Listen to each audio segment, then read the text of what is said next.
Alhamdulillahi Rabbil Alamin, wal aqibatu lil muttaqin, wala udwana illa 'alal zalimin.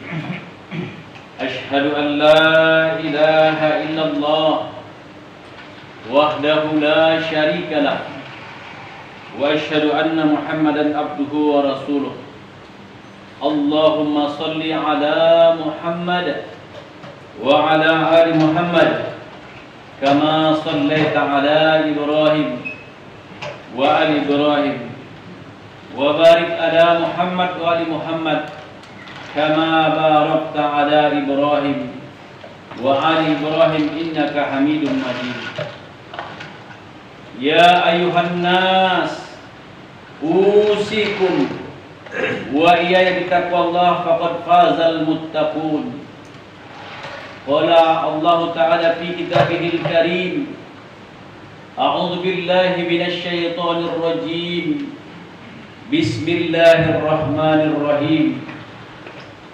Ya ayyuhalladzina amanu taqullaha haqqa tuqatih wa la tamutunna illa wa antum muslimun.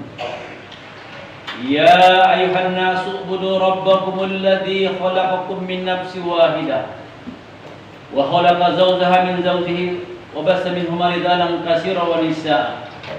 Wattaqullaha alladzi tasaaluna bihi wal arham, innallaha kana 'alaikum raqiba. Ma'asyiral muslimin rahimakumullah. Marilah kita senantiasa meningkatkan rasa syukur kita kepada Allah Subhanahu wa taala.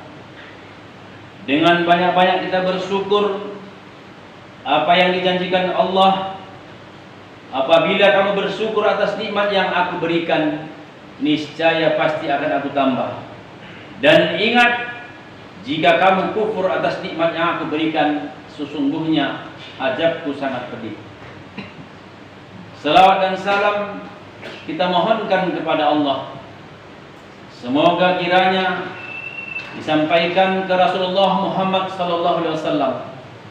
Dan mari kita berdoa, mudah-mudahan Allah berikan kekuatan kepada kita untuk dapat mengemban risalah beliau sampai yaumil akhir. Ma'asyiral muslimin rahimakumullah. Melalui mimbar yang berbahagia ini, khatib ingin mengingatkan diri khatib sendiri dan kita yang berhadir pada kesempatan ini untuk senantiasa meningkatkan rasa takwa kita kepada Allah, dalam artian melaksanakan segala perintahnya dan meninggalkan segala larangannya. Dan mari kita jadikan takwa sebagai bekal terbaik bagi kita. Wa tajawwadu fa inna khairul jadi taqwa. Berbekallah dan sebaik-baik bekal adalah takwa. Ma'asyiral muslimin rahimakumullah. Adapun judul khutbah kita pada hari ini adalah sabar dan sholat, bekal dunia dan akhirat. Dalam menapaki hidup di dunia ini, tentu banyak cobaan, rintangan yang terkadang tervisual pada munculnya kesedihan, kebahagiaan, dan harapan yang senantiasa akan kita alami. Tidak ada satu manusia pun yang hidup tanpa pernah mengalami posisi sedih dan bahagia. Di mana ada kesedihan, kelak nanti akan ada kebahagiaan. Di mana ada kesulitan, kelak nanti akan ada kemudahan. Seperti yang difirmankan Allah dalam surat Al-Insyirah ayat 6. Inna ma'al usri yusra. Sesungguhnya sesudah kesulitan ada kemudahan. Kehidupan duniawi yang begitu menggoda banyak menarik minat manusia yang berasa. Terkadang asa pun sudah tak memikirkan rasa, apalagi rasa terhadap penciptanya. Menelisik dunia saat ini, tuntutan kesibukan dunia tak pelak lagi menjadikan para manusia melupakan Allah Azza wa Jalla. Jangankan untuk mengingat segala kebaikannya, untuk menyapanya dalam waktu sholat pun terburu-buru karena dikejar waktu. Namun demikian adanya, Allah tetap ada dan tetap menunggu dengan kuasanya. Dengan cara Allah menyapa para manusia yang mulai menomorduakannya. Dengan caranya Allah menyapa, yaitu dengan ujiannya. Memang tak seharusnya manusia meminta ujian padanya. Namun ketika ujiannya datang, itulah sesungguhnya titik untuk kembali kepadanya dan hendak mengingatnya. Ma'asyiral muslimin rahimakumullah, kesulitan, kemiskinan, hingga kelaparan dapat terjadi kapan saja.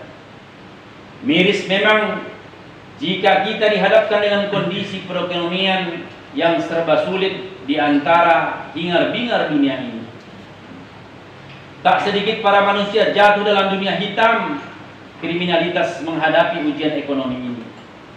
Namun ingatlah, bagi para manusia yang bersabar dan nyatakan lurus Allah Subhanahu wa taala, akan ada buah yang menunggu sesudahnya, sebagaimana yang Allah firmankan dalam surat Al-Baqarah ayat 155. Walanabluwannakum bisyai'in minal khawfi wal ju' wa naqsin minal amwali wal anfusi wath thamarat wa basyyiris sabirin. Dan sungguh akan kami berikan cobaan kepadamu dengan sedikit ketakutan, kelaparan, kekurangan harta, jiwa dan buah-buahan. Dan berikanlah berita gembira kepada orang-orang yang sabar. Ma'asyiral muslimin rahimakumullah. Lalu modal apa yang harus kita miliki agar benar menjadi pribadi yang siap dalam menapaki dunia yang fana ini? Allah Subhanahu wa taala melalui Rasulullah SAW telah memberikan tuntunan agar kita benar-benar tidak salah langkah dalam menapaki hidup dan kehidupan ini. Tuntunan itu adalah dengan sabar dan sholat. Sabar dan sholat adalah hal penting, kunci menggapai bahagia dunia dan akhirat bagi hamba Allah yang sedang dalam perjalanan menapaki panas dan kerasnya dunia ini. Bahkan Allah Subhanahu wa taala sabar dan sholat 2 kali dalam ayat yang sama. Ini adalah bukti bagaimana 2 hal ini bisa menjadi panduan kita menapaki kehidupan dunia ini. Sebagaimana yang Allah firmankan dalam surat Al-Baqarah ayat 45. Wasta'inu bis-sabri was-shalah wa innaha lakabiratun illa 'alal khawashiin. Jadikanlah sabar dan sholat sebagai penolongmu, dan sesungguhnya yang demikian itu sungguh berat kecuali bagi orang-orang yang khusyuk. Di dalam surah Al-Baqarah ayat 153 Allah juga sampaikan, ya ayyuhalladzina amanu ista'inu bis-sabri was-shalah innallaha ma'as sabirin. Hai orang-orang yang beriman, jadikan sabar dan sholat sebagai penolongmu, sesungguhnya Allah bersama orang-orang yang sabar. Ma'asyiral muslimin rahimakumullah, 2 ayat di atas menjadi bukti konkret bahwa sabar dan sholat adalah guidance utama seorang mukmin dalam menapaki kehidupan dunia saat ini. Sabar sebagai bentuk metafisik kita kepada Allah Subhanahu wa taala bahwa semua yang terjadi ini adalah ketetapan Allah, dan kita sebagai hambanya hanya perlu bersabar menunggu ketetapan Allah Subhanahu wa taala. Selanjutnya, entah itu berupa kebaikan ataupun keburukan, karena sejatinya kita milik Allah dan hanya kembali kepadanya kita kembali. Inna lillahi wa inna ilaihi raji'un. Salat adalah bentuk empirik, bentuk nyata kita kepada Allah bahwa apapun yang terjadi di dunia ini, baik kebahagiaan ataupun kesukaran, kita tidak pernah melupakan kewajiban kita untuk mengingat Allah Subhanahu wa taala. Ma'asyiral muslimin rahimakumullah. Selain posisi sabar dan sholat sebagai 2 hal yang penting dalam menapaki hidup, sabar dan sholat juga memiliki dua fungsi utama dalam hidup dan kehidupan kita. Yang pertama, sabar adalah kunci keberhasilan. Menurut Muhammad bin Salih Al-Utsmaini, Allah memerintahkan agar kita meminta pertolongan dalam setiap hal dengan sabar. Seorang hamba jika bersabar dalam menunggu keberhasilan yang Allah berikan, niscaya masalah yang dihadapi akan menjadi ringan. Hal ini sebagaimana hadis Rasulullah SAW. Dan ketahuilah, sesungguhnya kemenangan itu beriringan dengan kesabaran, jalan keluar beriringan dengan kesukaran, dan sesudah kesulitan itu akan datang kemudahan. Hadis riwayat Ahmad. Menurut Al-Qurtubi dalam menafsirkan surah Al-Baqarah ayat 45 yang kita bacakan tadi, bahwa sabar mencakup 3 hal. Yang pertama adalah sabar dalam melaksanakan ketaatan kepada Allah Subhanahu wa taala. Yang kedua, sabar dalam meninggalkan kemaksiatan kepada Allah Subhanahu wa taala. Dan yang ketiga, sabar menghadapi takdir yang Allah berikan kepada kita. Ma'asyiral muslimin rahimakumullah. Menurut Muhammad bin Salih Utsmaini, salat dapat menjadi penolong dalam setiap urusan dunia manapun. Sebagaimana dalam hadis Rasulullah SAW disebutkan bahwa Rasulullah SAW apabila mengalami sesuatu masalah serius, beliau segera melaksanakan salat. Hadis riwayat Abu Daud dan Hasan. Ma'asyiral muslimin rahimakumullah. Dalam Riyadhus Shalihin karya Imam An-Nawawi, salat merupakan benteng jitu menghalau perbuatan buruk, keji dan mungkar. Salat merupakan hubungan transenden antara hamba dan Allah Subhanahu wa taala. Sehingga apa yang dikeluhkan hamba insya Allah didengar oleh Allah Subhanahu wa taala, dan disitulah pertolongan Allah akan datang. Ma'asyiral muslimin rahimakumullah. Menurut Al-Qurtubi dalam menafsirkan Al-Baqarah ayat 45, hanya salat yang utama itu adalah salat yang dikerjakan dengan menghadirkannya di dalam hati, bukan hanya gerakan salat pada umumnya. Jika kita mengalami problematika hidup dalam kehidupan kita, salat sunnah yang paling dianjurkan oleh Rasulullah SAW adalah salat tahajud. Mengeluh kepada Allah meskipun pada perkara yang dianggap sepele. Allah adalah pencipta yang suka jika hambanya mengeluh dengan berdoa kepadanya, seraya menunjukkan kelemahan, kehinaan dan ketidakmampuan sang hamba di hadapannya. Allah marah jika engkau tidak meminta kepadanya dan bergantung kepada selainnya atau kepada makhluknya. Ma'asyiral muslimin rahimakumullah. Seseorang disukai untuk mengeluhkan segala keluh kesahnya, bahkan dalam hal-hal yang menurutnya sepele.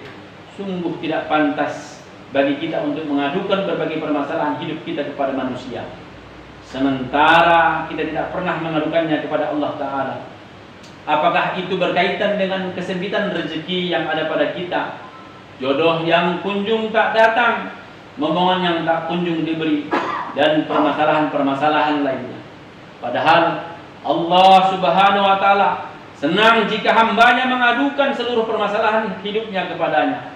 Ia pasti mengabulkan doa seseorang hamba, apalagi dilakukan setelah tahajud pada sepertiga malam akhir.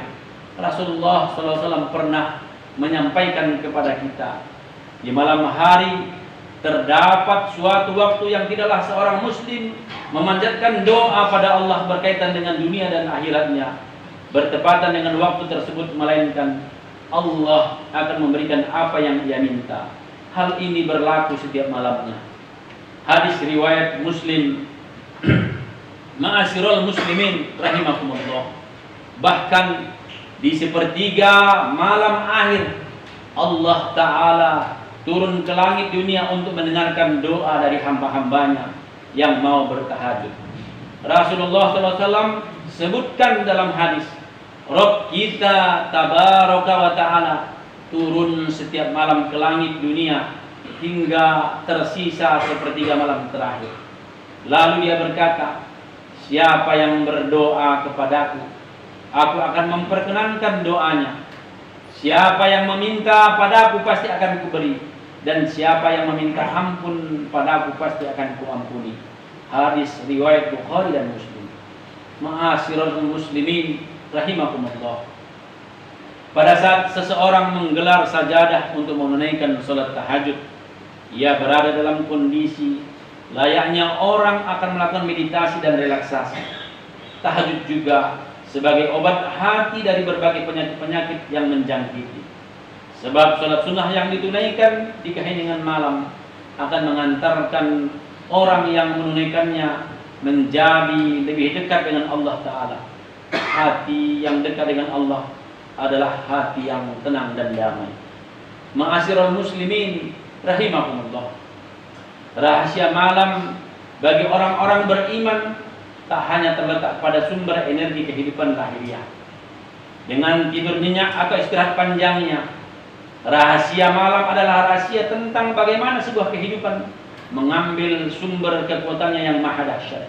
Sebab pada sepertiga malam terakhir Allah Subhanahu wa Ta'ala turun ke langit bumi lalu memberi kesempatan kepada hamba-hambanya untuk memohon dan mengadu dalam kesendirian murni, berdua dengan sang Khaliknya Allah Azza wa Jalla. Semoga sabar dan sholat ini bisa menjadi kekuatan dan motivasi bagi kita untuk menapaki hidup dan kehidupan dunia ini sesuai dengan arahan Allah Subhanahu wa Ta'ala dan Rasulullah Muhammad SAW, sehingga orientasi kebahagiaan dunia dan akhirat dapat kita gapai. Fattabi'u ya ulil absar la'allahum tuflihun.